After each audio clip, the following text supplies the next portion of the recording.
जय श्री कृष्ण चैतन्य प्रभु नित्यानंद श्री अद्वैत गदाधर शिवासादि गौर भक्त वृंद। आप सब बोलिए एक बार, हरे कृष्णा कृष्णा कृष्णा हरे हरे, हरे राम राम राम हरे हरे। सबसे पहले मैं धन्यवाद देना चाहूँगा आप सबका, महाराज अग्रसेन कॉलेज में जितने भी यहाँ पे आपकी व्यवस्थापक में प्रिंसिपल जी और आज साथ में जुड़े हुए जितने भी हैं यहाँ की व्यवस्था में लगे हुए हैं, आप सबका बहुत बहुत धन्यवाद कि आप सबने यहाँ पे आमंत्रित किया इस कार्यक्रम के लिए। और आशा यही कि आपको अच्छा लगा होगा, और क्योंकि पहली बार हम यहाँ पे आ रहे हैं, first time having this program here in this college। वैसे तो हमारे कई प्रोग्राम्स होते रहते हैं, IIT में भी, JNU में भी, JNU में रिसेंटली हमने किया था, और DTU में भी करते हैं, नॉर्थ कैंपस में, साउथ कैंपस में, कई कॉलेजेस में हम लोग कई कॉलेज में रेगुलर प्रोग्राम भी चल रहे हैं हमारे। तो this is the first time, we want to thank you, आप सबका बहुत बहुत धन्यवाद। और आप सब काफ़ी बड़ी तादाद में एकत्रित है, जो कि बड़े सरप्राइज हो रहा है।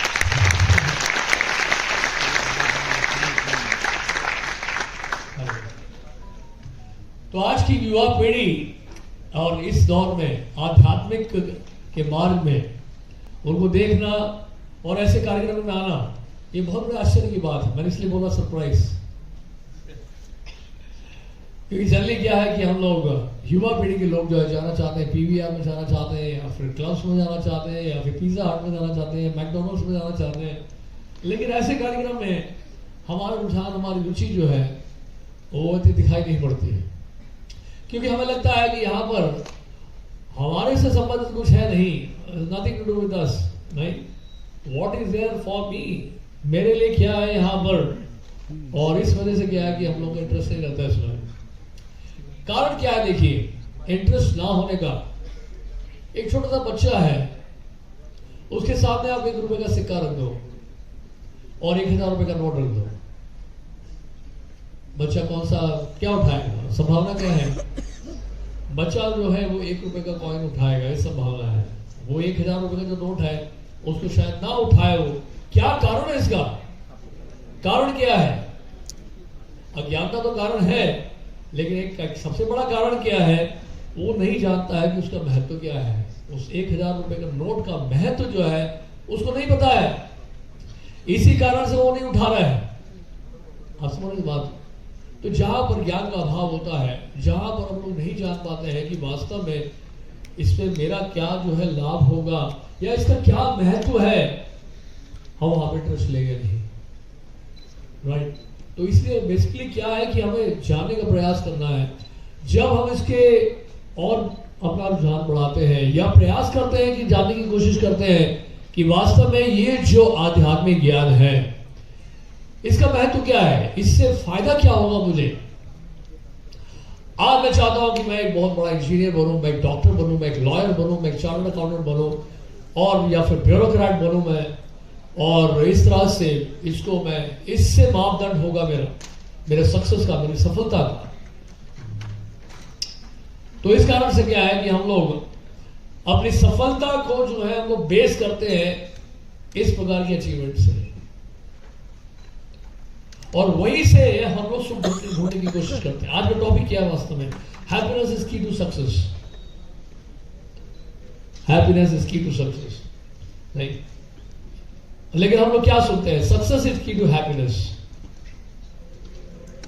सफलता जो है अगर मिलती है तो हम सोचते हैं उसी से हम सुखी होंगे, लेकिन सफलता हमारे हाथ में हमेशा होती नहीं है। लेकिन हम देखते हैं कि जितने भी सफल व्यक्ति हुए हैं संसार में, उन सफल व्यक्तियों ने, उन सफल लोगों का अगर हम लोग जीवन पूरा उसका स्टडी करें, अध्ययन करें, हम देखेंगे कि कितना प्रयास किया उन्होंने, कितनी चेष्टाएं की, कितना एंडेवर किया उन्होंने, कितना एफर्ट डाला उन्होंने, क्या डेडिकेशन था उनका, क्या उनका सरेंडर था अपने गोल को अचीव करने के लिए। एक से बढ़कर एक है। थॉमस एडिसन जैसे इन्होंने बल्ब बनाया, उन्होंने यही बल्ब बनाने के बाद बहुत रिसर्च किया, बहुत तैयारी की, बहुत बार फेलियर हुआ, लेकिन अल्टीमेटली सक्सेसफुल हुए और बल्ब बना। तो रिपोर्टर ने आके पूछा कैसा लग रहा है आपको, आपको कैसा लग रहा है कि आप तो इतनी बार जो है हारे, so many times you got defeated, आपको फेलियर का सामना करना पड़ा इतनी बार, अब कैसा लग रहा है आपको? तो जानो थॉमस एडिसन ने क्या बोला कि मैं तो कभी फेल हुआ ही नहीं, आई नेवर फेल्ड, क्योंकि जितनी बार मैं फेल हुआ 9,999 times I failed, so called failure, लेकिन जितनी बार मैं फेल हुआ मैं समझ गया कि ये तरीका नहीं है बल बनाने का, और अब जब मैंने बना लिया है तो मुझे पता चल गया कि केवल यही तरीका है बल बनाने का। और फिर उस समय जहां तक टेक्नोलॉजी इनपुट उनको मिला था तो उस हिसाब से उन्होंने बनाया था, अब तो और भी एडवांसमेंट हो गया इसके उस एरिया में, लेकिन उस समय की बात है, उन्होंने कहा यही तरीका है बल बनाने का। तो मैं वास्तव में हारा नहीं हूं, क्योंकि जितनी बार मैं हारा हूं उतनी बार मैंने अपने जीवन में सीखा है। तो सफल व्यक्ति वो है जो जब हारता है उसको सीखने का मौका मिलता है। देखिए, सीखना जो होता है वो फेलियर से ही होता है, सक्सेस से हम ज्यादा सीखते नहीं हैं। सक्सेस इसलिए नहीं सीखते हैं हम लोग, कारण क्या उसका, जब सफलता मिलती है तो हम इतने ज्यादा इंटॉक्सिकेटेड होते हैं उस सफलता के कारण, उतना सेलिब्रेशन हम लोग कर लेते हैं उसमें, राइट, उतना अपने आप को एंटरटेन कर लेते हैं कि अब वास्तव में भूल ही जाते हैं कि मैंने ऐसा क्या एफर्ट डाला था जिसके कारण मुझे सक्सेस मिला है। तो वास्तव में सीखना तो होता नहीं है, लेकिन क्या होता है उनका ज्यादा नुकसान भी हो जाता है कई बार। लेकिन इंसान जब फेलियर का सामना करता है, अपने जीवन में हारता है, बार बार हारता है, बार बार संघर्ष करता है, बार बार स्ट्रगल करता है, जैसे अब्राहम लिंकन थे। अब्राहम लिंकन जो है अमेरिका के प्रेसिडेंट बनने से पहले कितनी बार इलेक्शन में डिफीट हुए। स्ट्रीट लाइट में पढ़ते थे वो बचपन में, हमने स्कूल कॉलेज के जमाने में स्ट्रीट लाइट में पढ़े, लाइट में रहकर उन्होंने अपनी पढ़ाई की थी, और इलेक्शन में जब लड़े तो कितनी बार, 15 बार, 16 बार ही गॉट डिफीटेड, बट फाइनली ही गॉट इलेक्टेड। तो हार नहीं मानी उन्होंने, लेकिन हार नहीं मानी का मतलब यह है जितनी बार वो हारे वो एसेस कर रहे थे अपने आप, उसको कहते हैं आत्मान्वेषण। दो तरह के शब्द हैं, एक होता है छिद्रान्वेषण और एक होता है आत्मान्वेषण। छिद्रान्वेषण से हम सीखते नहीं हैं, सीखते हैं हम आत्मान्वेषण से। छिद्रान्वेषण में मतलब क्या है, दूसरों में गलतियां निकालना, दूसरों में कमियां देखना, वो तो एक कोई भी कर सकता है, ये कोई बहुत बड़ा अचीवमेंट नहीं है, वो बहुत बड़ा अचीवमेंट नहीं है। लेकिन आत्मान्वेषण जो करना, सेल्फ असेसमेंट करना, अपने बारे में परखना, अपने आप को अपने बारे में जानना कि व्हाट इज माय स्टैंडिंग, मैं कहां पर हूं, मेरा क्या पोजीशन है अभी, मैं कहां तक सीखा अपने जीवन में, मैंने क्या सीखा अभी तक, मैं इतनी बार हारा हूं, उस हार से मैंने क्या सीखा है, और सीखा अगर है तो मैं उसको कैसे इंप्लीमेंट करने वाला हूं। अब मैं क्या करने वाला, अब मैं वो करने वाला हूं, अब मैं वो करने वाला हूं जो मैंने वास्तव में कभी नहीं किया। अब वो गलती नहीं करूंगा मैं जो मैं कर चुका हूं। अगर मैंने वही करना है जो करता रहा हूं तो नया कुछ नहीं होने वाला है। अगर मैं चाहता हूं कि नया कुछ हो तो मुझे वो नहीं करना है जो मैं करता आया हूं, जिसके कारण मुझे हारना पड़ा। अब मैं वो करूंगा जो मैंने पहले कभी नहीं किया, क्योंकि मैं अब सीखना चाहता हूं कि जो मैंने गलती की वो दोबारा ना करूं मैं। ये एक मैच्योर व्यक्ति है, एक एक्सपीरियंस व्यक्ति, वो एक ऐसा इंसान जिसने जीवन में एक्सपीरियंस लिया है, जीवन में जिसका बहुत सारे उसके क्या कहते हैं उसके चैलेंजेस रहे हैं, चुनौतियां रही हैं।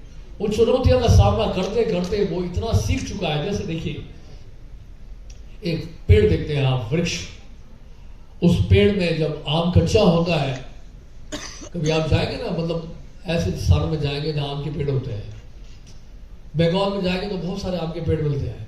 बंगाल के पास कैलकाटा के पास हमारा वर्ल्ड का हेडक्वार्टर्स है इसको का मायापुर में, तो बहुत सारे आम के पेड़ है वहां पे। वहां आपने देखा, वहां क्या देखा हमने, जब आम कच्चे है ना तो आम के उस पेड़ की टहनियां सारी क्या है, एकदम झुकी नहीं है, झुकी नहीं है।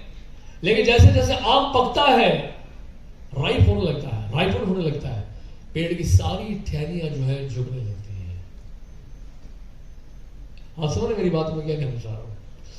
तो व्यक्ति जब मैच्योर होता है और व्यक्ति जब पकने लगता है अपने जीवन में, सीख कर, एक्सपीरियंसेस, हर तरह सीखता रहता है, सीखते क्या होता है, वो व्यक्ति वास्तव में क्या होता है, वो एक्चुअली नॉलेजेबल है, वो व्यक्ति वास्तव में क्या है, विद्वान व्यक्ति है, क्योंकि उसको ऐसी विद्वत्ता प्राप्त हो गई है जिसके कारण वो सीख चुका है कि वास्तव में इंसान बड़ा जो है, सर उठा के चलने से नहीं बड़ा होता है, इंसान बड़ा होता है कि कितना अपने सर को झुका के चले, क्योंकि वो जानता है कि जब सर झुका के चलोगे तो इसका मतलब क्या है, आपको सीखने का मौका बहुत मिलेगा। और व्यक्ति जो सीखता जाएगा अपने जीवन में उस शिक्षाओं को उतारता जाएगा, किन लोगों से सीखकर, ऐसे लोगों से सीखकर जिनके पास अनुभव है, जिन्होंने हार का सामना किया है, चुनौतियों का सामना किया है, चैलेंजेस का सामना किया है, ऐसे लोगों का संग करके, ऐसे लोगों को अपना कोच बना के, ऐसे लोगों को अपना मेंटर बना के, ऐसे लोगों का संग करके जो है वो व्यक्ति जो है सीखता जाता है, अपने आप को सुधारता जाता है। तो एक जापान में जो मैनेजमेंट की जो थ्योरी है, बहुत फेमस थ्योरी, आपको पता होगा, उसको काइजन कहते हैं। काइजन का मतलब होता है कंटिन्यूस इंप्रूवमेंट। किसी भी एरिया में सर्वावस्था, हर समय, हर अवस्था में, सर्वत्र, हर जगह क्या करता है व्यक्ति, अपने आप को सुधारने का प्रयास करता है। और ये जो इंप्रूवमेंट है वो कंटिन्यूसली करता रहता है। उसका एक ही ध्यान रहता है कि मैंने जो प्रोजेक्ट लिया है, मैंने जो टारगेट लिए हैं, उसको कैसे मैं इंप्रूव करूं। अगर आज मैंने गाड़ी बनाई है, आज एक मारुति कंपनी है जिसके कम से कम 18 मॉडल हैं। 18 मॉडल क्यों है? आज मारुति कंपनी क्यों सक्सेसफुल है? क्योंकि मारुति कंपनी आप जानते हैं, आज से 90s के लिए, अर्ली 90s के लिए, मिड 90s के लिए, अभी भी वो गाड़ी है मारुति जैन के नाम से। देखा आपने मारुति जैन? तो जैन वास्तव में वर्ड जो आया है काइजन से आया है। तो ये जो इंप्रूवमेंट है, रिचुअलिस्टिक कंटिन्यूस इंप्रूवमेंट, ये वहां की जो थियरी है वो इसलिए है कि वो चाहते हैं जो भी हमने बनाया है उसमें और भी हम इंप्रूव कर सकते हैं। अंग्रेजी में कहावत है ना, there is always a room for improvement. अगर हम सोचे कि इंप्रूवमेंट की कोई आप गुंजाइश ही नहीं है और मैं कोई इंप्रूवमेंट कर ही नहीं सकता हूं, तो फिर हमारा प्रोग्रेस भी जो है बड़ा स्लो होगा। आज मारुति कंपनी 18 मॉडल क्यों बना रही है? क्योंकि जानते कि 18 तरह के, 18 प्रकार के कस्टमर्स हैं। एक ही व्यक्ति एक ही तरह का कस्टमर नहीं है। ऐसा नहीं कि सारे ये सब मर्सिडीज ही खरीदेंगे, ऐसा नहीं कि सब रोल्स रॉयस ही खरीदेंगे, लेकिन एक ही कंपनी जब इतने सारे मॉडल निकालती है तो कस्टमर के पास चॉइस है। और उसको बार बार वो क्या करते हैं, डिजाइन से इंप्रूव करते रहते हैं, क्या है, उनको सक्सेस मिलता है। तो बेसिकली कहने का मतलब ये है, हम समझने की कोशिश कर रहे हैं चीजों से, क्या है कि जो कंटिन्यूस इंप्रूवमेंट है, कंटिन्यूस इंप्रूवमेंट अगर हम करते हैं तो हम देखते हैं कि वास्तव में हमारा जो गोल की तरफ बढ़ना जो है वो बहुत नेचुरल हो जाता है। आपको देखिए, अगर भगवत गीता में भगवान कृष्ण कह रहे हैं दूसरे अध्याय के 47वें श्लोक में, कर्मण्येवाधिकारस्ते मा फलेषु कदाचन, आप फल में आसक्ति मत रखो, अपना कर्म करो। पहला तो याद रखते हैं हम लोग कि कर्म करो, लेकिन सेकंड लाइन बड़ा इंपॉर्टेंट, उससे ज्यादा इंपॉर्टेंट है कि आप फल के ऊपर आसक्ति मत रखो। तो इसका मतलब क्या है? इसका मतलब यह है कि हमारे जीवन में लक्ष्य जरूर होना चाहिए, गोल जरूर होना चाहिए। जैसे फुटबॉल मैच है, अगर फुटबॉल मैच खेल रहे हैं नेहरू स्टेडियम में और गोल पोस्ट ही नहीं, और आप चले गए वहां पे लाखों की तादाद में देख रहे हैं जी, वहां नेहरू स्टेडियम में बैठे 1 लाख लोग बैठे हैं और फुटबॉल मैच देख रहे हैं। अरे गोल पोस्ट ही नहीं भैया, पागलेंगे लोग, भाग रहे हैं ऐसे नहीं, कोई इधर भाग रहा है, कोई उधर भाग रहा है, फुटबॉल लेके भाग रहे, भाग किधर रहे लोग। तो जो गोल पोस्ट ही नहीं होगा तो फुटबॉल मैच का कोई वैल्यू नहीं रह जाता है। तो कहने का मतलब है कि गोल तो होना बहुत जरूरी है, नहीं तो इंसान जो है, व्यक्ति जो है, वो मेहनत ही क्यों करेगा। आज मैं बोलो कि आपने पूरी गीता में, भगवान कृष्ण ने गीता में बोला ऐसा है कि कर्म करो भैया, फल की इच्छा मत करो, लेकिन फल की इच्छा नहीं करेंगे तो काम ही नहीं करेगा कोई। आज आप पढ़ रहे हैं कॉलेज में, इस कॉलेज में अगर आप रिजल्ट की चिंता छोड़ दो, माँ फलेषु कदाचन, कि पास हो या फेल हो या टॉप में हो या टॉप में ना आए, कोई दिक्कत नहीं है भैया, अपनी ड्यूटी करो, पढ़ते रहो बस। तो आप में से आधे लोग डिस्करेज हो जाएंगे। डिस्करेज क्या हो जाएंगे, आप सोचेंगे क्या है ये, रिजल्ट्स आप चाहते हैं, हम सब चाहते हैं, लेकिन एक बात याद रखिएगा, मैं ये बताया मैंने आपको कि गोल बहुत जरूरी है हमारे जीवन में। लक्ष्य को प्राप्त करने के लिए हमारे हृदय में चाह होनी चाहिए, उसकी तरफ बढ़ने की चाह होनी चाहिए। लेकिन ये याद रहे, मां फलेषु कदाचन का मतलब क्या है कि आप जो है याद रखें, हम याद रखें कि फल हमारे हाथ में नहीं है। जैसे आपने बीज बो लिया और वो बीज अंकुरित हो गया, पौधा बन गया, धीरे धीरे वृक्ष बन गया, उसमें से क्या कहते हैं फूल निकलने लगे, मंदिरियां निकलने लगी, और फिर फल भी मंदिरियां निकलने लगी, फूल निकलने लगा, फिर फल निकलने लगा उसमें से। अब उसमें से कौन सा फल मीठा होगा, खट्टा होगा, कच्चा होगा, पक्का होगा, वो हमारे हाथ में नहीं है। आपके हाथ में क्या था? आपके हाथ में बीज बोना था, राइट, उसको लैंड को कल्टीवेट करना था, पानी देना था। धूप तो आप नहीं दे रहे हैं, पानी भी आप नहीं दे रहे हैं, लेकिन लाके दे रहे हैं कहीं से, वो भी आपका नहीं है। आप समझ रहे हैं, पानी भी आप जेब से नहीं बना रहे हैं, सूर्य की रोशनी भी जो है आप घर से नहीं ला रहे हैं, तो उसके लिए भी आपको डिपेंड करना है। लेकिन आप क्या कर रहे हैं, उसको इकट्ठा कर रहे हैं, समानांतर एक व्यवस्था कर रहे हैं, और धीरे धीरे पौधा बढ़ता है, वृक्ष बढ़ता है, वृक्ष बढ़ते बढ़ते अब उसमें से जो फल आता है, वो फल क्या होगा आपके हाथ में नहीं, आपने अपना एफर्ट डाल दिया। अब फल क्योंकि मैं देने वाला नहीं हूं। ऐसा कभी होता है कि आप एक एग्जाम में अपियर कर रहे हैं, कॉलेज के एग्जाम में ही, और आंसर देने के बाद, क्वेश्चन के आंसर देने के बाद खुद मार्क्स देते हो 99 out of 100, 95 out of 100, 100 of 100। अगर आपको आपने आप ही जो एग्जामिन करके अपना भी मार्क्स देने का मौका मिल जाए, तो मेरे ख्याल से सारे टॉप कर जाएंगे आप। लेकिन ऐसा होता नहीं है, क्योंकि आपका जो एग्जामिनेशन पेपर है, आंसर शीट है, वो कोई और चेक करता है, रिजल्ट देने वाला कोई और व्यक्ति है। आप खुद अपने आप रिजल्ट नहीं देते हैं। मजे की बात ये देखिए, राइट। और ये सिर्फ एग्जाम की बात नहीं है, हमारा पूरा जीवन ऐसे ही बीतता है, हमारा पूरा जीवन ऐसे ही बीतता है। आज आप आईएएस के एग्जामिनेशन में अपियर करते हो, आईपीएस एग्जाम में अपियर करते हो, कॉम्पिटिटिव एग्जाम्स में अपियर करते हो, कई सारे हम लोग कॉम्पिटिटिव एग्जाम से पार्टिसिपेट करते हैं, लेकिन एक भी ऐसा नहीं है जहां पर रिजल्ट आपने खुद दे दिए, राइट। तो ऐसा होता है और ऐसा देखा गया है। मैं आपको एग्जाम्पल देता हूं, हमारे एक बहुत दूर के रिश्तेदार थे, उन्होंने बैंक में अपियर किया था क्लरिकल एग्जाम। बैंक में क्या, क्लरिकल एग्जाम, क्लरिकल एग्जाम में क्लर्क बनने के लिए। तो 3 बार उन्होंने अपियर किया, 3 बार वो फेल हो गए। किसी ने बताया, उनके फ्रेंड ने, ऐसा करो आप आईपीएस में क्यों नहीं अपियर करो। मैंने कहा मजाक उड़ा रहे मेरा, 3 बार जो है क्लरिकल एग्जाम में फेल हो गया, आप आईपीएस के लिए कह रहे, बोला ट्राई तो करो। अब उन्होंने आईपीएस के लिए ट्राई किया तो एक ही बार में, एक ही अटेम्प्ट में क्लियर हो गया।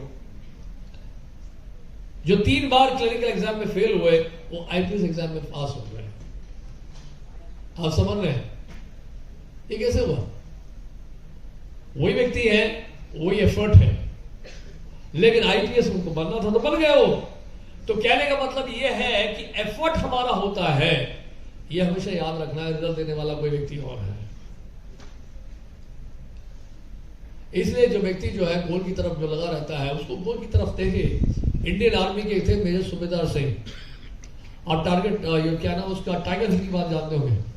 टाइगर हिल में जहां पर इंडिया पाकिस्तान के बीच में चल रहा था, वहां पे टेंशन चल रहा था, और इंडियन आर्मी ने अपना जो है कैंप बनाया हुआ था ग्राउंड लेवल पे। टाइगर हिल काफी ऊंचा है, और वहां पे उस टाइगर हिल के टॉप में जो पाकिस्तानी सोल्जर्स हैं, पाकिस्तान आर्मी में, हमें पता नहीं है कि कैसे कैसे ये लोग हमारे लिए कितना रिस्क लेके वहां पे रहते हैं। एक एक क्षण जो है उनके लिए जीवन में खतरा होता है। वो ऊपर थे, हमारे सोल्जर्स नीचे थे, यानी कि ऊपर रहने वाला व्यक्ति जो है उसके लिए फायरिंग करना इजी है। तो ऊपर से उन्होंने फायरिंग शुरू कर दिया, नीचे से इंडियन आर्मी फायरिंग कर रही है, नीचे से गोली ऊपर जाएगी, ऊपर से नीचे गोली ज्यादा और फास्ट आएगी। तो ये लोग बेचारे टेंशन में पड़ गए, अब करें क्या हम।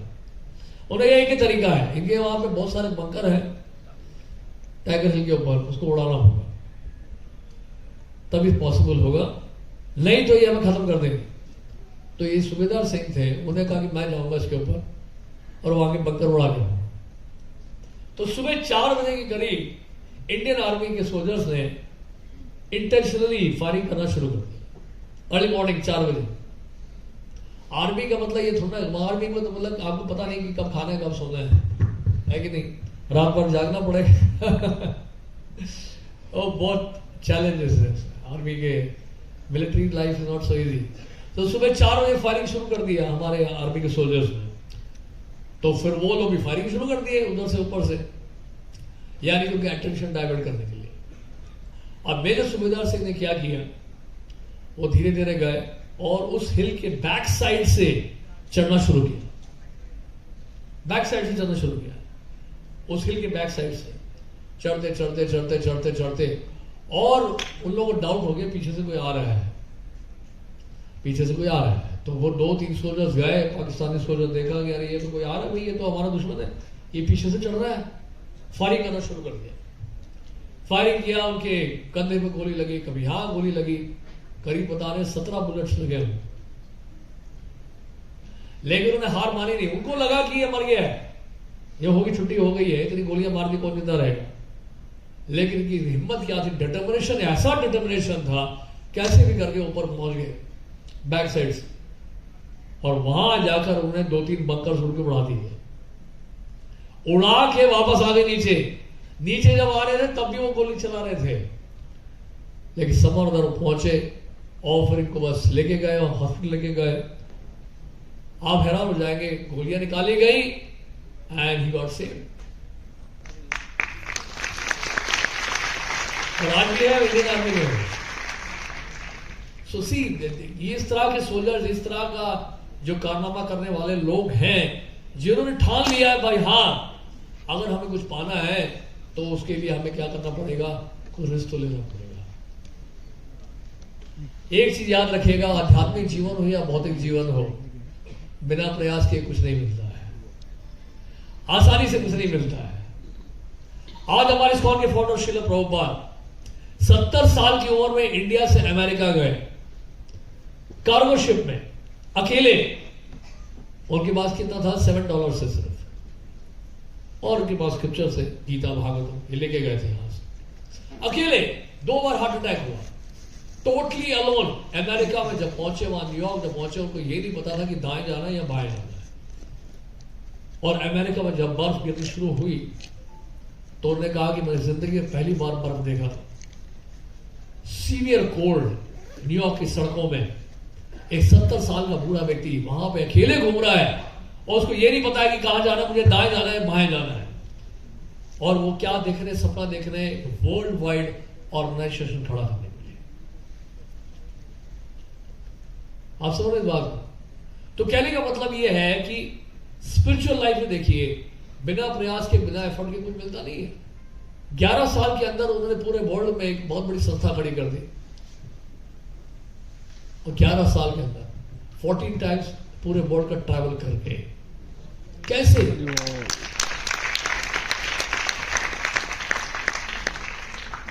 आज हमारे संस्था के जो सेंटर्स हैं पूरे वर्ल्ड में, लगभग सारे कंट्रीज में है, लगभग 800 सेंटर्स, 800 सेंटर्स हैं।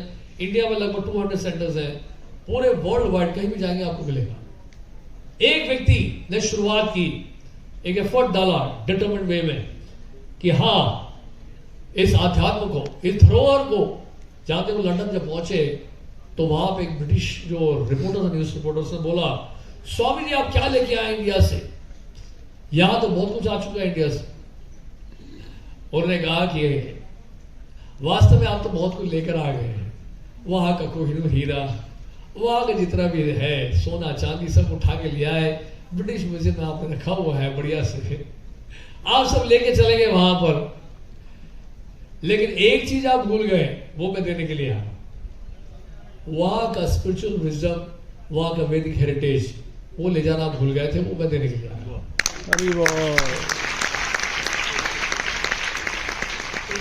कहने का अर्थ ये है, हमारे पास देखिए स्पिरिचुअल वेल्थ है। इसलिए प्रभुपाद ने कहा कि अमेरिका जो है वो स्पिरिचुअली ब्लाइंड है, मेटीरियल रिच है, जैसे एक लंगड़ा व्यक्ति है और एक अंधा व्यक्ति है, दोनों साथ जाएंगे तो सड़क पार करने में आसानी होगी। लंगड़ा व्यक्ति अकेले पार नहीं कर सकता, अंधा व्यक्ति भी नहीं पार कर सकता है। दोनों को साथ होगा तो क्या होगा, बड़ी आसानी से पार करेंगे। तो प्रभुपाद हमारे जो फाउंडर थे उन्होंने कहा कि अमेरिका जाऊंगा, अमेरिका वाले जब फॉलो करेंगे तो देखना पूरे वर्ल्ड में प्रचार होगा, पूरा संसार जो है हमारी भगवत गीता की शिक्षाओं को सुनेगा। तो कहने का अर्थ ये है कि जो इस प्रकार की चुनौतियों का जो सामना करता है, खतरे से जो खेलते हैं, रिस्क लेते हैं अपने लाइफ में, वो रिस्क लेने वाला व्यक्ति जो है कहीं ना कहीं जरूर जो है उसको अपने जीवन का लक्ष्य प्राप्त होता है। तो इस तरह से बहुत सारी स्टोरीज है। एक है अरुणिमा। ये अरुणिमा जो थी माउंटेनियरिंग उन्होंने बाद में शुरू किया था। तो एक बार वो ट्रेन में जा रहे थे और उनके गले में गोल्ड का चेन था। 3-4 बदमाश टाइप के लोग आए, चेन को निकालना चाह रहे थे, निकाल के खींच के उनको ट्रेन से धक्का दे दिए। ट्रेन से बाहर गिर गई हूं रेलवे ट्रैक में। वहां से ट्रेन आ रही है, पाँव का कट गया, एक पाँव कट गया, हाथ में भी जो है काफी चोट पहुंची। लोकल वहां के जो विलेजर्स थे उनको लेके चले गए हॉस्पिटल, लोकल हॉस्पिटल में। वहां से फिर दिल्ली लेके आए, एम्स में लेकर आए। उन्होंने कहा कि एक पाँव तो पूरा आपका चला गया है, पूरा ही काटना पड़ेगा, नकली पाँव लगेगा इसमें। अब देखिए कितना हाईली डिस्करेजिंग है। एक लेडी जो अकेले ट्रेन में जा रही थी, उसके साथ इस प्रकार का अत्याचार हुआ, अन्याय हुआ। अब और कोई होता तो देखिए कितना डिस्करेजमेंट हो जाता। वो सोचता कि भाई मेरी लाइफ में कुछ है ही नहीं, अब एक पाँव ही नहीं रहा मेरे पास, अब मैं करूं क्या जीवन में। उसने कहा ये लोग जो मेरे साथ ये हरकत किए हैं, इन्होंने सोचा होगा कि मैं तो अपंग हो गई, ट्रेन से गिर गई हूं, मर गई होंगी, लेकिन मैं इनको दिखा के रहूंगी कि इसी एक पाँव से मैं माउंट एवरेस्ट चढ़ के दिखाऊंगी, इसी एक पाँव से। और उसके बाद फिर वो माउंटेनियरिंग का ट्रेनिंग लेने के लिए गई और माउंटेनियरिंग का ट्रेनिंग लिया उन्होंने। उनको ये भी कहा कि आप ये क्या कर रहे हैं, आपका एक पाँव नहीं है, how you going to climb Mount Everest, not joke, -60 degree Celsius, 28,000 feet, बहुत ऊपर है माउंट एवरेस्ट। पीछे देखेगा तो देख के हार्ट अटैक हो जाएगा, चढ़ने की तो दूर की बात है। आप कैसे जाएंगे वहां पे, बोलते मैं जाऊंगा। And then she climb Mount Everest के पीक में जब पहुंचने लगी तो उनका जो ऑक्सीजन सिलेंडर है वो खत्म होने लगा। और भी 2-3 थे वहां पे माउंटेनियरिंग कर रहे थे। तो समार एक व्यक्ति बड़ा अच्छा था, उसने एक ऑक्सीजन सिलेंडर जो है उसके बाद जो एक्स्ट्रा था वो उन्होंने इनको दे दिया। कैसे भी करके वो चढ़ गई माउंट एवरेस्ट में और भारत का जो झंडा है वो लहराकर ही वापस पहुंची नीचे। And she came back from there, उसी एक पांव से, दूसरा पांव नकली था, and she came back। और आपको हैरानी होगी सुनकर, वर्ल्ड के जो 7 सबसे बड़े पीक्स हैं, माउंटेन पीक्स, वो सब क्लाइंब कर चुकी है। तो देखिए, इसलिए जो व्यक्ति जब हारता है उसका तो वास्तव में जब कोई हारता है, फेलियर का सामना करता है, तो क्या होना चाहिए, हमें हताश ना होकर अपने डिटर्मिनेशन को डबल ट्रिपल करना चाहिए। तो उससे क्या है कि हम लोग सीखते हैं, उससे, उस हार से सीखते हैं। तो ऐसे बहुत सारी घटनाएं हैं, बहुत सारे इंसिडेंसेस हैं। आप देखिए महाभारत में, देखिए कुरुक्षेत्र में, कुरुक्षेत्र का युद्ध शुरू होने से पहले दुर्योधन और अर्जुन दोनों ही गए थे द्वारका। उद्देश्य क्या था, वो चाहते थे कि कृष्ण जो है उनके साथ मिल जाए और उनकी ओर से युद्ध करें। तो वहां पे भगवान कृष्ण जो है अपने शैया में विश्राम कर रहे थे, तो दुर्योधन पहले पहुंच गए। दुर्योधन जब आए तो फिर वो सराहने के पास आके खड़े हो गए और अर्जुन जो है भगवान के चरणों के सामने आके खड़े हो गए। आंखें उन्होंने बंद की हुई थी, वो जानते थे कि कौन पहले आया कौन बाद में आया है। आंखें खोली उन्होंने कहा, अर्जुन अरे तुम कब आए। अर्जुन ने कहा कि मैं तो अभी आया हूं, हमारे भ्राता दुर्योधन तो पहले आ चुके हैं, देखिए साथ में खड़े हैं आप। अच्छा दुर्योधन तुम भी हो यहां पर, मैं जानता हूं कि आप दोनों क्यों आए हो। आप चाहते हो कि मैं आपकी तरफ से युद्ध करूं, आप चाहते हो मैं आपकी तरफ से युद्ध करूं। मैं आपको बता देना चाहता हूं कि मैं इस युद्ध में भाग नहीं लूंगा, मैं शस्त्र नहीं उठाऊंगा। अब चुनाव आपका है। एक तरफ मेरी नारायणी सेना है जिसमें 10 लाख योद्धा है, और दूसरी ओर मैं निहत्ता, यानी कि शस्त्र नहीं उठाऊंगा। अब चुनाव आपका है, मुझे चुनना चाहते हैं या मेरी नारायणी सेना को। लेकिन क्योंकि मैंने अर्जुन को सबसे पहले देखा, तो मैं चाहूंगा कि अर्जुन पूछे सबसे पहले। अर्जुन ने कहा कि मुझे तो बस आपकी जरूरत है, मुझे आपकी नारायणी सेना नहीं चाहिए। दुर्योधन मन ही मन मुस्कुराने लगा। उसने सोचा, एक नंबर का बेवकूफ है अर्जुन, ये तो शस्त्र ही नहीं उठाएंगे। ठीक है, बहुत अच्छा है, ये तो मैं तो बहुत संतुष्ट हूं नारायणी सेना लेके, नो प्रॉब्लम। अच्छा, आप संतुष्ट है? कृष्ण ने कहा हाँ। दुर्योधन ने कहा बहुत संतुष्ट हूं नारायणी सेना लेके, कोई दिक्कत नहीं है। तो दुर्योधन नारायणी सेना लेकर आ गया, ये सोच के कि उसने अर्जुन वास्तव में बेवकूफ बना दिया अर्जुन को। आप समझ रहे बात को? एक चीज याद रखिएगा, आपके घर में बिजली आती है, आपके ऑडिटोरियम में इतना कुछ लाइट चल रहा है, इसका सोर्स क्या है? Power, energy. और ये एनर्जी फ्लो कहां से कर रहा है? पावर हाउस से। पावर हाउस से एनर्जी फ्लो कर रहा है, वो बहुत अच्छी बात है।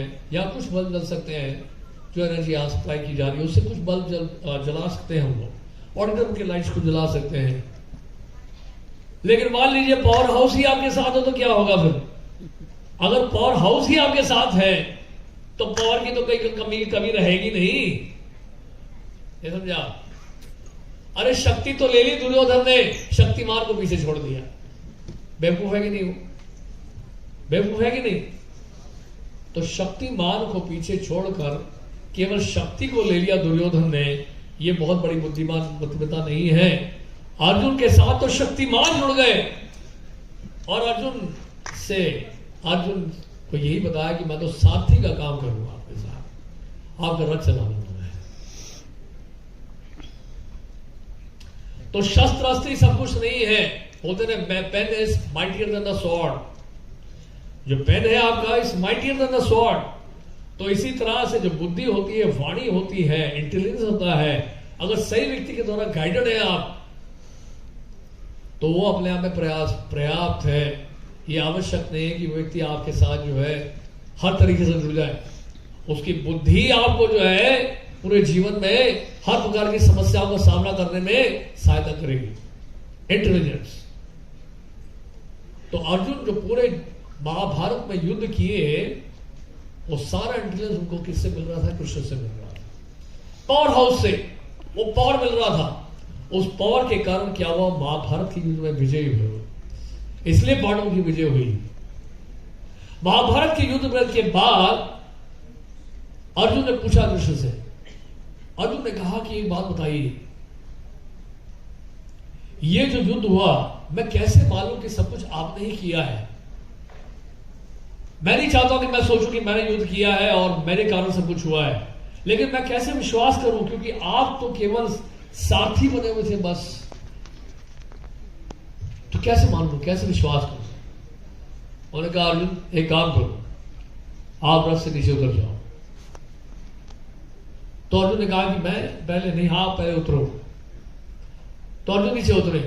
अर्जुन को कहा, देखो हनुमान जी पताका में थे ना, वो भी नहीं है, ये युद्ध समाप्त हो चुका है, वो चले गए हैं, और दूसरी ओर तुम भी नीचे उतर गए हो, अब मेरी बारी है। तो कृष्ण भी रथ से नीचे उतरे। जैसे रथ से उतरे नीचे, जानते क्या हुआ? रथ में विस्फोट हो गया। उन्होंने कहा, देखा तुमने रथ में विस्फोट हुआ मेरे उतरते ही? हनुमान जी नहीं है, मैं भी नीचे उतर गया, क्या हुआ रथ के साथ? विस्फोट हुआ कि नहीं? बोलता, हाँ ये तुम्हारे साथ होता अगर मैं तुम्हारे साथ नहीं होता।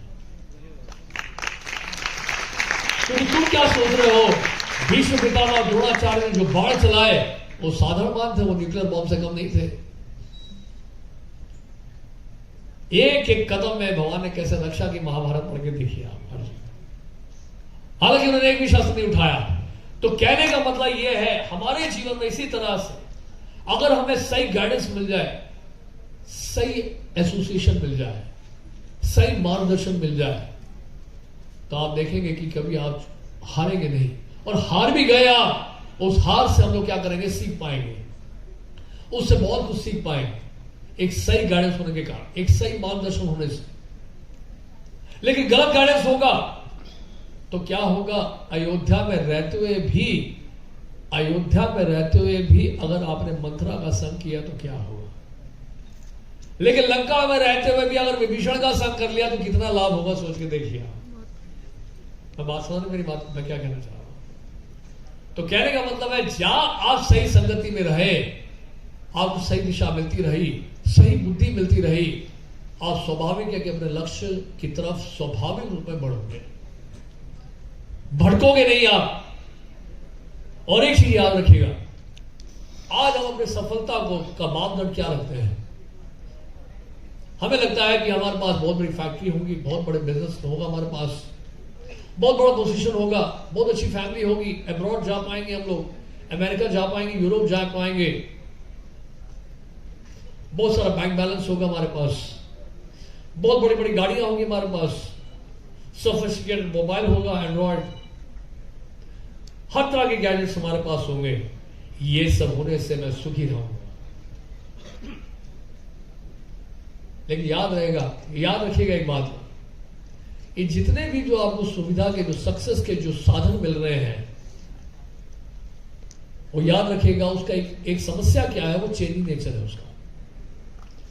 चेंजिंग नेचर का मतलब जानते हैं, आज जो आपके पास है, हो सकता है कल आपके पास ना हो, या आज आपके पास है, आज क्या होता है, अगर मैं जाता हूं मारुति में तो पास वाली गाड़ी मुझे अच्छी लगती है, होता ही नहीं, नई गाड़ी अच्छी लगती है कुछ दिनों के लिए, लेकिन कुछ समय के बाद जो पास वाली गाड़ी है, जो साथ साथ चल रही है, ये गाड़ी ज्यादा अच्छी है, ये मुझे लेना चाहिए।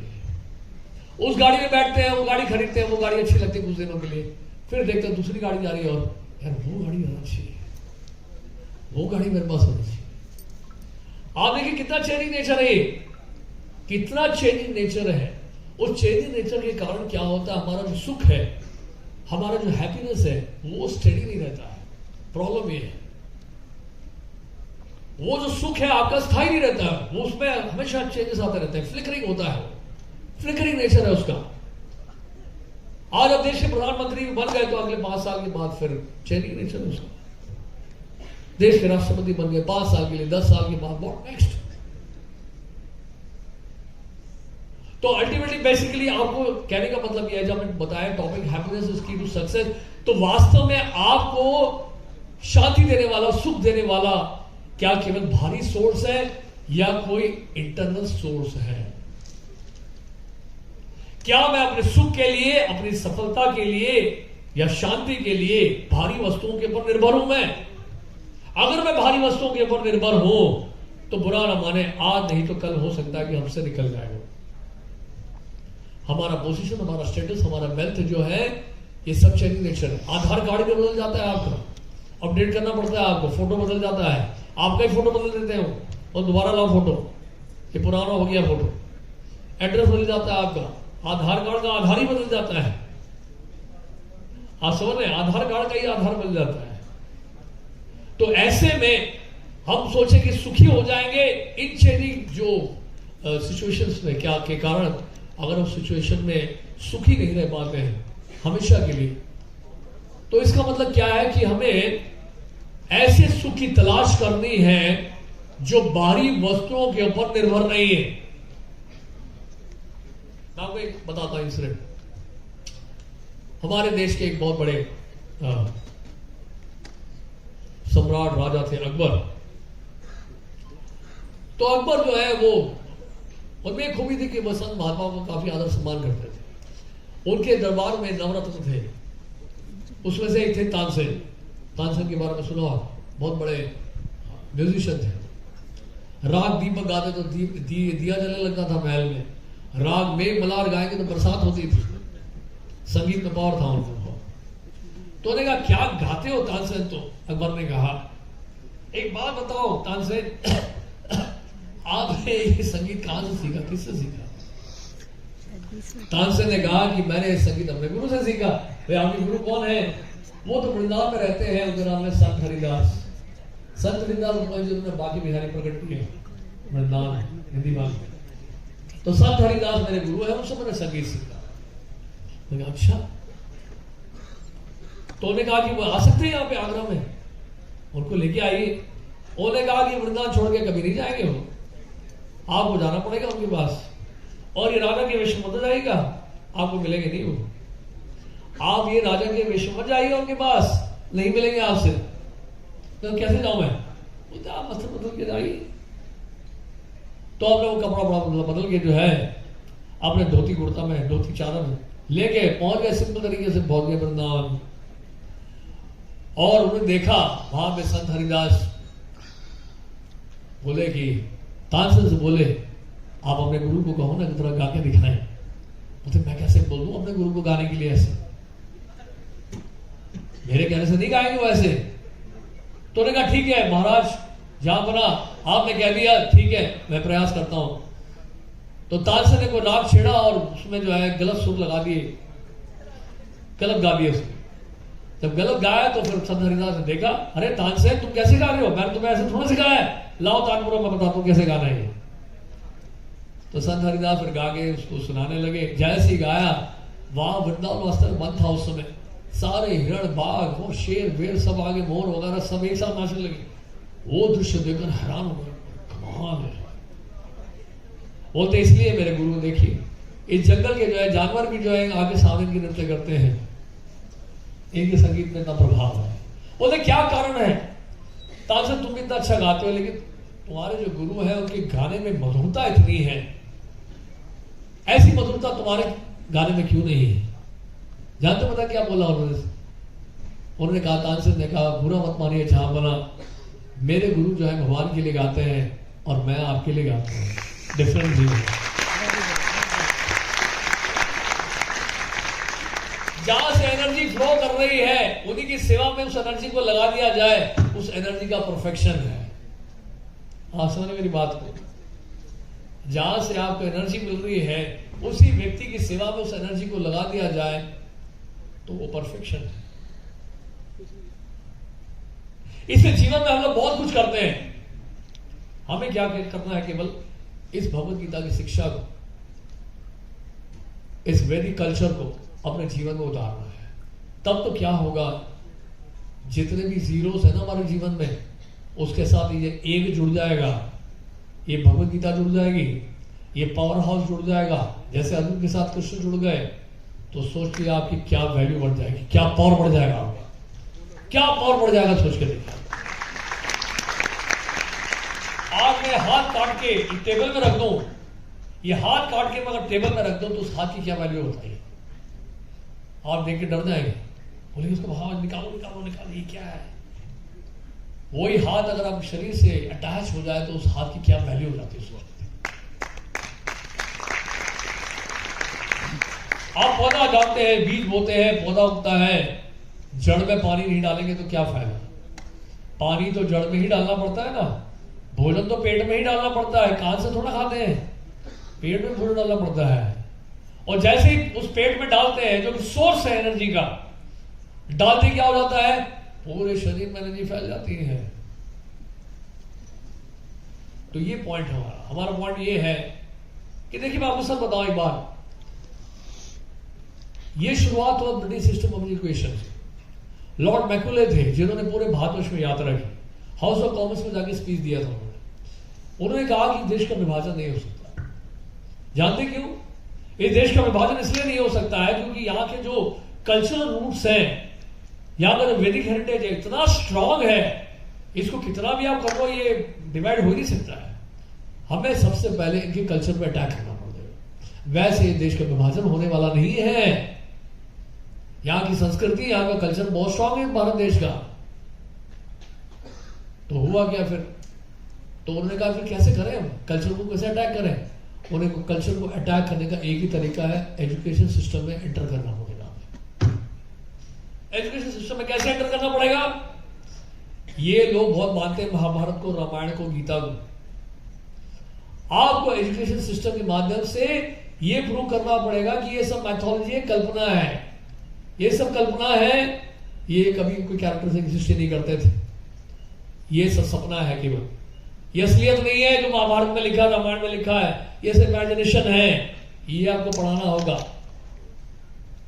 उस एजुकेशन सिस्टम के थ्रू जो है आप इस कल्चर को हटा पाएंगे एजुकेशन के माध्यम से, और फिर आप अपने एजुकेशन सिस्टम को रिड्यूस कर पाएंगे। और वही उन्होंने किया, वही उन्होंने किया। और इस कारण से क्या कि धीरे धीरे धीरे धीरे धीरे लोगों का जो फेथ उड़ता गया महाभारत में, रामायण में। ऐसे बकवास है, कल्पना है, सब पिछड़े लोगों के लिए, ऑर्थोडॉक्स लोगों के लिए, पुराने जमाने के लोगों के लिए। इससे आज का कोई जो है इसकी एप्लीकेबिलिटी नहीं है, आज के समय में इसका कोई वैल्यू नहीं है। ऐसे करके डिस्करेज किया गया। लेकिन आपको बता दूं, हमारे देश को एक समय में क्या कहा जाता है जानते हैं? सोने की चिड़िया। आज हमारे देश को सोने की चिड़िया नहीं कहा जाता है, थर्मोकोल प्लास्टिक की चिड़िया कहा जाता है। प्लास्टिक के प्लेट में हम लोग खा रहे हैं, थर्मोकोल की प्लेट में खा रहे हैं। एक जमाना था, अभी कोई उसने मुझे दिया था, ब्रिटिश जमाने में, ब्रिटिश गवर्नमेंट जब था ना, तो 3-4 कॉइन्स किसी ने गिफ्ट किया उन्हें। मैंने कहा ये कॉइन कौन सा? Silver coin. सारे कॉइन सिल्वर के, प्योर सिल्वर के। भारत में जो एक्सचेंज था वो सिल्वर कॉइन, गोल्ड कॉइन से होता था। हमारे देश में सोना और चांदी में एक्सचेंज होता था। आज कागज के नोट है। लोग सोने की थालियों में खाते थे, चांदी की थालियों में खाते थे। आज हम थर्मोकोल प्लास्टिक प्लेट में खा रहे हैं। हमारा देश सोने की चिड़िया वास्तव में था। ये जो लाल किला है दिल्ली में, या ताजमहल है, वहां पे इतने रत्न और हीरे जवाहरात चढ़े हुए थे, आप उसका अंदाजा नहीं लगा सकते। त्रिवेंद्रम में पद्मनाभ टेम्पल जो है, वहां पे करीब कितना $23 बिलियन वर्थ वेल्थ मिला है एक ही टेम्पल में। तो ऐसे कितने सारे टेम्पल्स होंगे, कितने राजा महाराजाओं ने जो है इन मंदिरों को बनाया। मैं साउथ में गया था अभी श्रीरंगम में लास्ट ईयर। वहां पे श्रीरंगम का टेम्पल जो है, रंगनाथ टेम्पल, वर्ल्ड का सबसे बड़ा टेम्पल है। 156 एकड़ में फैला हुआ है। 3000 साल पहले बना हुआ मंदिर है। राजा चोला करके थे, 3000 ईयर्स बैक वो मंदिर बनाया गया था 156 एकर्स में। क्या ऑपुलेंस है उस टेम्पल का। तो राजा जो लोग थे, देश के राजा लोग थे, वो अध्यात्म को साथ में लेके चलते थे, इस कल्चर को साथ में लेके चलते थे। इसलिए हमारा देश जो था वो समृद्ध था। हमारे देश में किसी चीज की कमी नहीं थी। क्योंकि जो आध्यात्मवादी होगा, जो अपना जीवन शिक्षा भगवत गीता के अनुसार बिताएगा, याद रखिएगा, अगर वो राजा हुआ, वो एक भी व्यक्ति को भूखा नहीं रखेगा। देश के एक भी व्यक्ति को भूखा नहीं रखेगा वो। जानते हैं क्यों?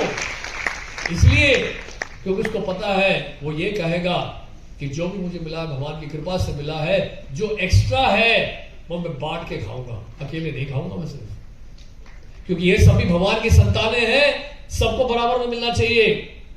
अकेले में क्यों होर्डिंग करो सिर्फ। तो इस तरह से जब होता है, पूरा कंट्री डेवलप होता है, किसी चीज की कोई कमी नहीं होती है। एग्रीकल्चर प्रोडक्शन, इकोनॉमिक प्रॉब्लम जो है ये सुपरफिशियली क्रिएट किया गया है, कोई इकोनॉमिक प्रॉब्लम नहीं है।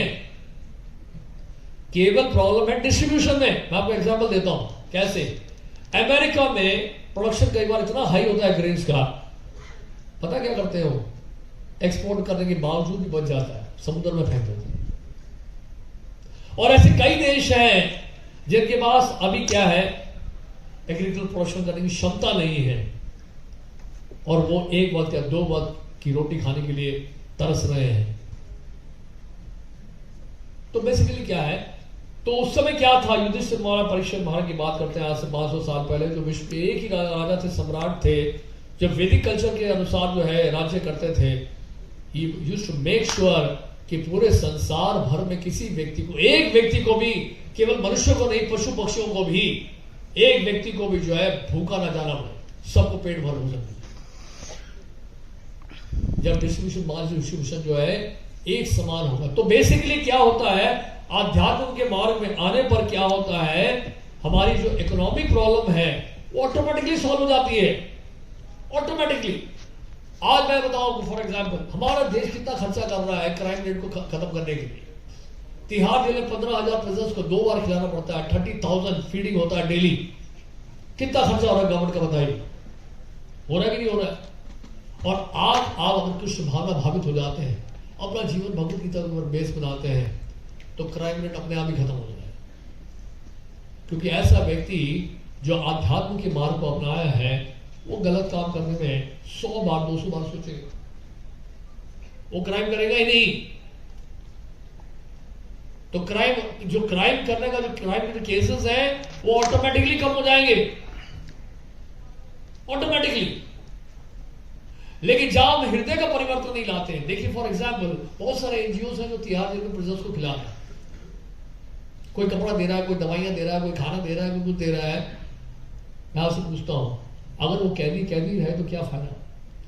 अगर वो कैदी ही रहे, अगर कैदियों ने कहा कि चलो यार अब मैं जा तो रहा हूं बाहर जाके करूंगा क्या, 2-4 को साफ करके फिर वापस आ जाऊंगे, यहां ज्यादा सुख शांति है जेल के अंदर।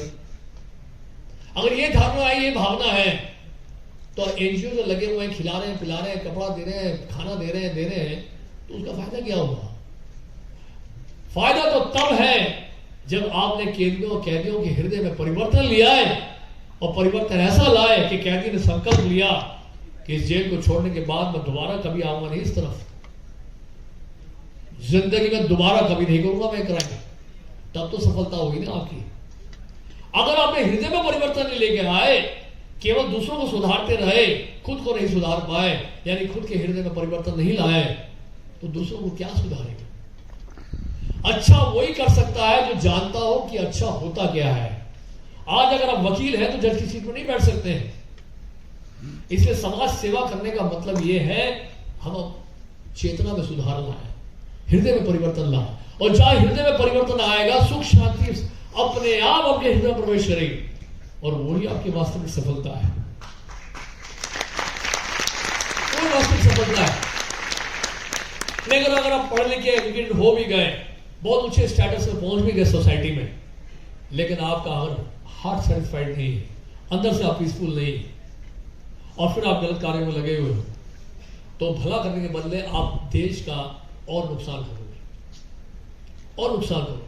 आज हमारे देश में ड्रग एडिक्शन की बहुत बड़ी समस्या है, आपको पता है? जानते हैं इतना ड्रग्स स्मगल हो रहा है इंडिया के अंदर, खासकर युवाओं के बीच में।